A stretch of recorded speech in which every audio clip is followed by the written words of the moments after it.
Hello, welcome to Bodycam Vibes, and we back with a different kind of video today. On this channel, we do Bodycam video reactions, but we also do breaking news as well.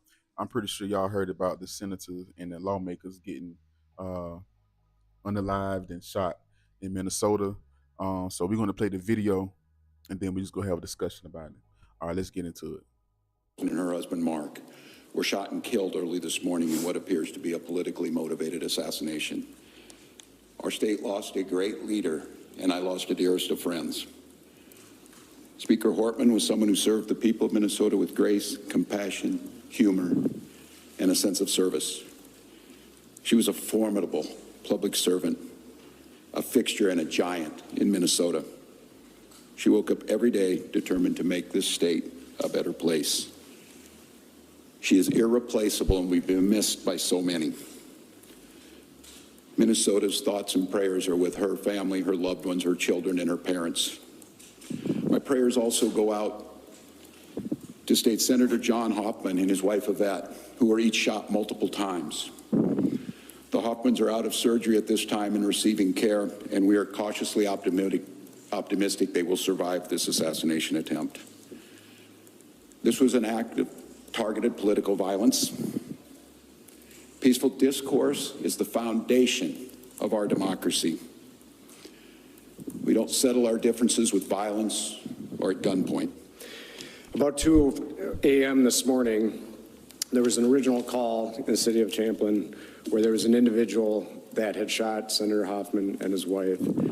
Police responded to that location. They were dealing with that and working through that process overnight.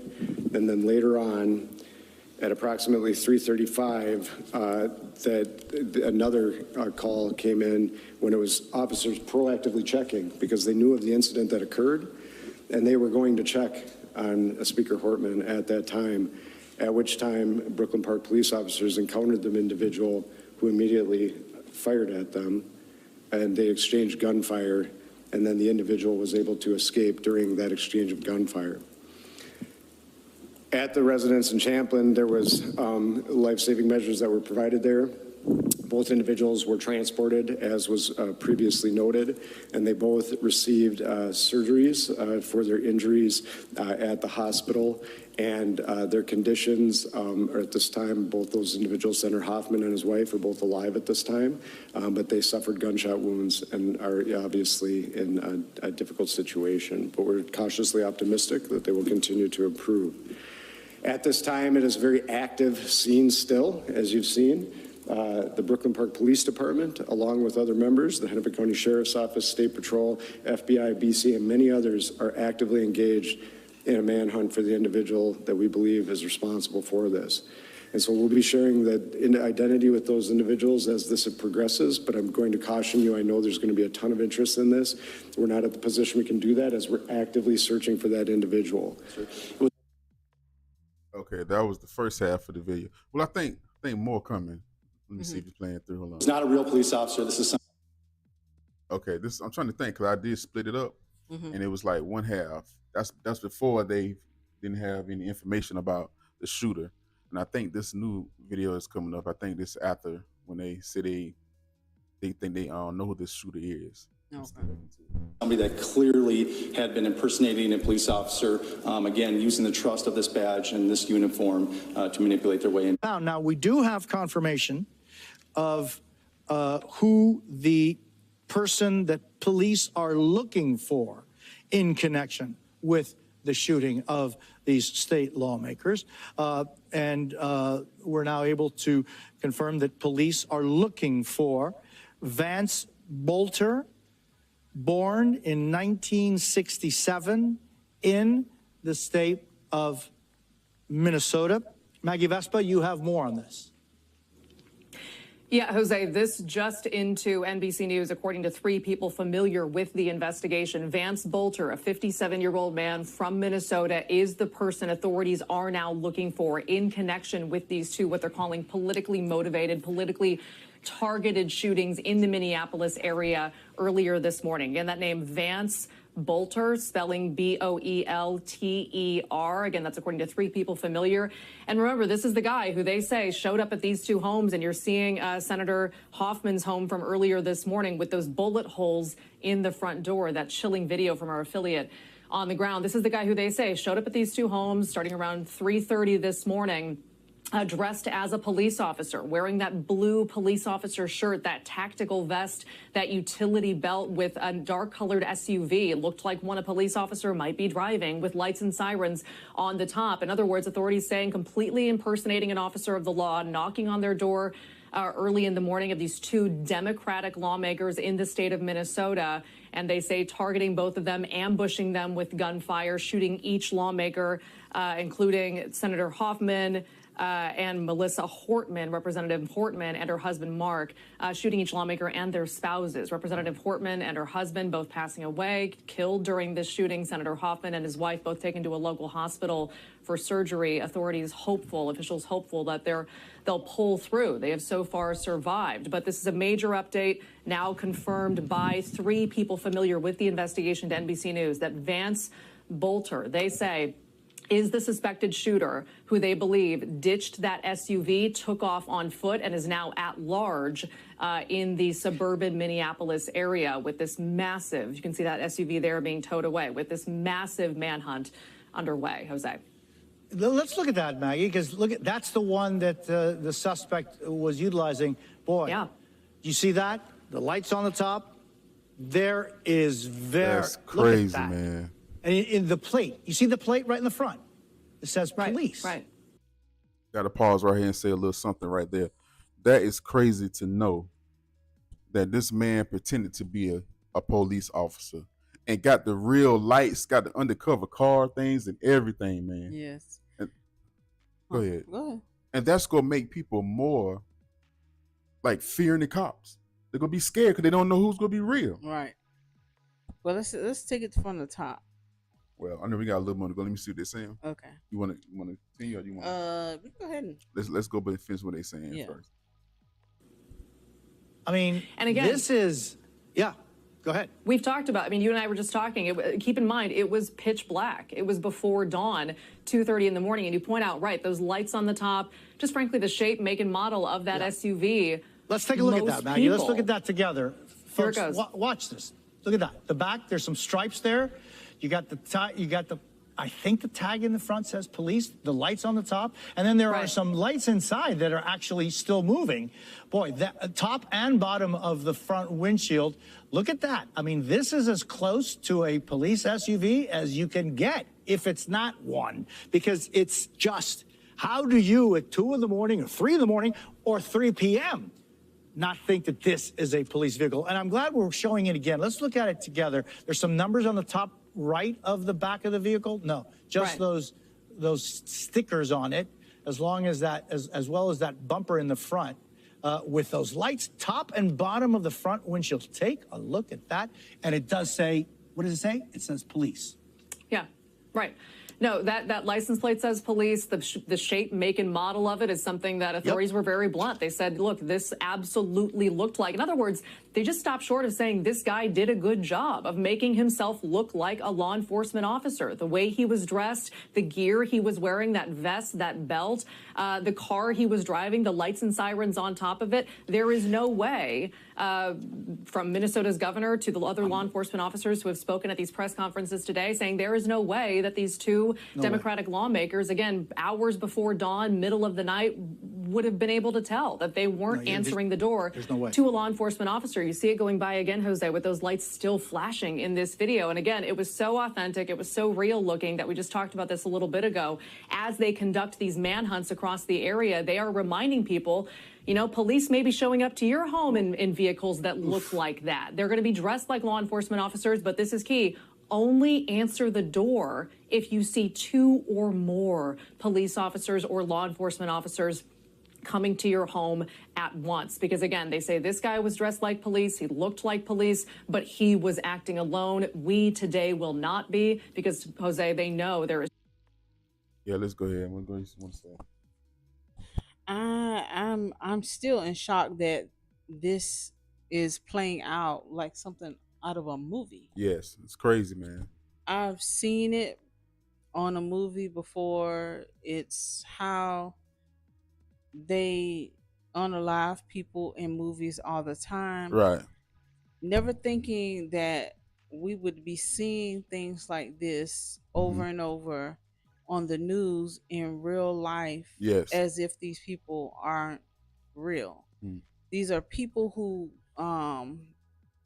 beyond being representatives and having state law jobs and stuff like that, they are people at the end of the day Right. that have children and lives, and you are trying to send a message because of the jobs that they hold Right. or the political party in which they represent. Right. That's what it is. That is just unreal and unimaginable that we would sit here and say somebody hates somebody that much, they would go and do that. And trust me, I understand the hate. I don't have necessarily a political view on one thing or the other. I'm not one thing or the other. So Right. I feel like I can kind of talk with a non-biased kind of outlook, but at the same time, that's some scary shit. That is, and I think it's a shame. I'm gonna say it. I'm gonna be honest with you.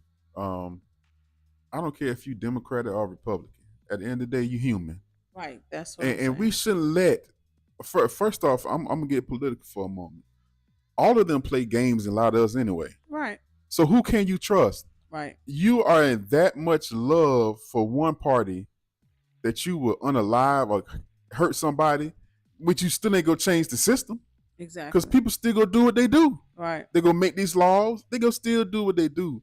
And I'm sad to say, and y'all can come for me in the comments, but we speaking frank, speaking realistic. I'm sad to stay.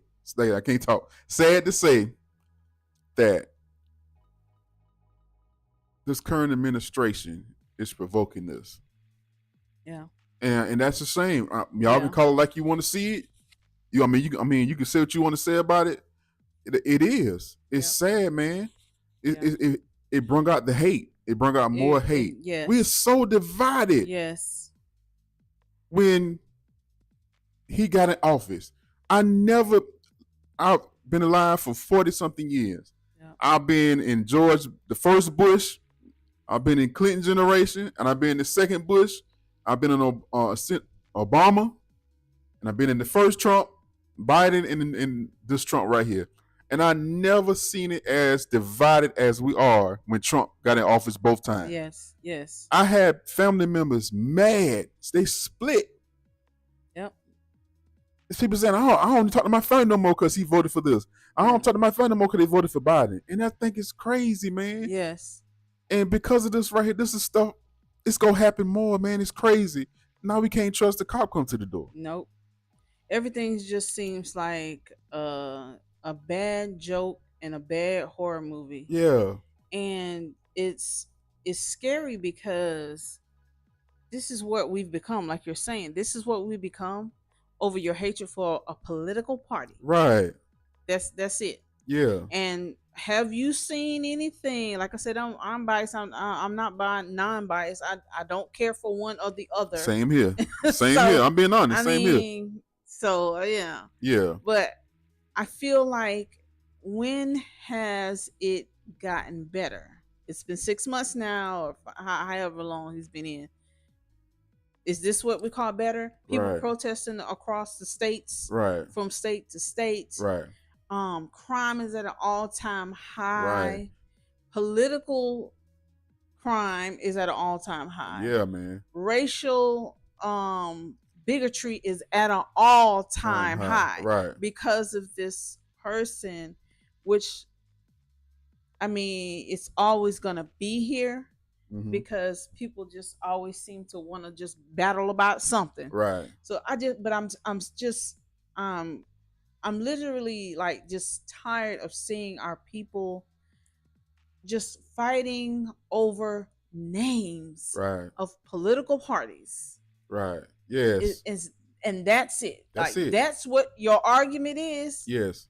There's nothing more. Right. They didn't do these great things or these diabolical things that make you Mhm. come after them, it's just because Yeah. they have this name tag Right. on their desk, Right. or they go to work and clock in up under this Yeah. thing. Like that's it. And what what's the guy name? He was running for president with he was talking earlier. He was running Waltz. His name Waltz. Mhm. Like he said, this is political. Y'all might not want to believe it, but Right. it is. It most And definitely is. and I'm Most definitely is. and I'm saying this, like I said before, I don't care if it was a Democrat done this to a Republican. They're human. Right. It shouldn't be. Right. It shouldn't be. It shouldn't be, man. This is what we become. Right. I mean, things happened back in the day too, but it's like it's worse now, man. Right. It's crazy, man. We want to just send the condolences out to the families, Yes. and hoping and praying that the others, continually pull through. Yeah. This is just, I'm just sitting here like in awe, just hearing like the stories. Like this person was able to get a police card, a police uniform, Mm-hmm. badges and everything that looks so real that he was able to approach these people's Right. homes. That tells you that this was strategically done and motivated, and this person did not act alone.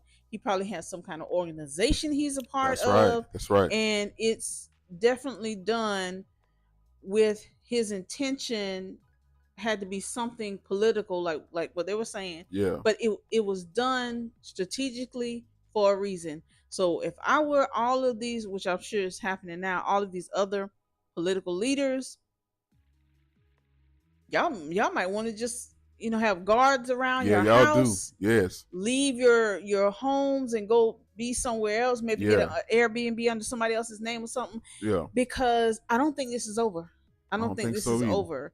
I don't think at all, and I'm going to say this, I don't think this is what Trump wanted. Right. Of course. Right.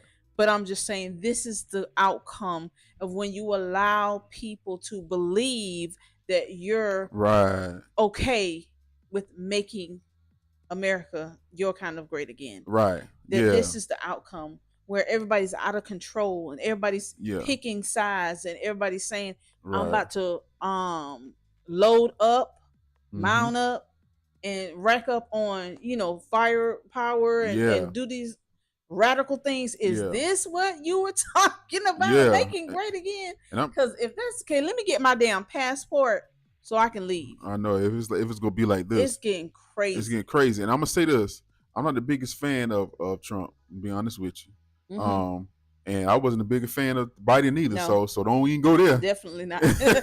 I had Neither. my I don't care about yeah, either. yeah. I don't really care about either. But at Yeah. the same time, I don't think when he said "Make America Great Again," I think his followers took it the wrong way. Yeah.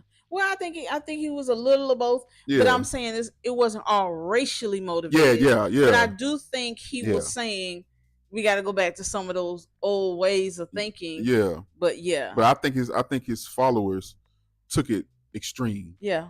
That And- good. Yeah. Yeah, he's like, hold on, now, I didn't mean it like that, I didn't mean that way. His Yeah. followers just like, oh yeah, it is what it is. Yep. That's why that January 6th thing came about, Right. Because they took it to the extreme. All right. Yeah, but this whole thing right here is just crazy, man. And I love everybody, and I just want the world to be healed. I'm like, man, I remember Michael Jackson said back in the day, "Heal the world, make it a better place." Yes. And I used to listen to the song like, oh, okay, I understand now. I understand. Yep. I understand, man. Yeah. That's all I really got to say about this, man. Yeah. Hey, old boy always say, he said, take care of each other at the end of his stuff. Yeah. He said, love each other and take care of each other. Yeah. Man, because it's rough out here. Y'all let us know what y'all think about this in the comments. We want y'all feedback. And thank y'all for being here on this channel. And we usually have a saying at the end of our videos, but this ain't the time for it. Right. Yeah. So we just want to say, man, y'all take care of each other, man, and stop the politics of Democrats and Republicans and just Yeah. love each other. Right. That's all that matters, man, at the end of the day. Yes.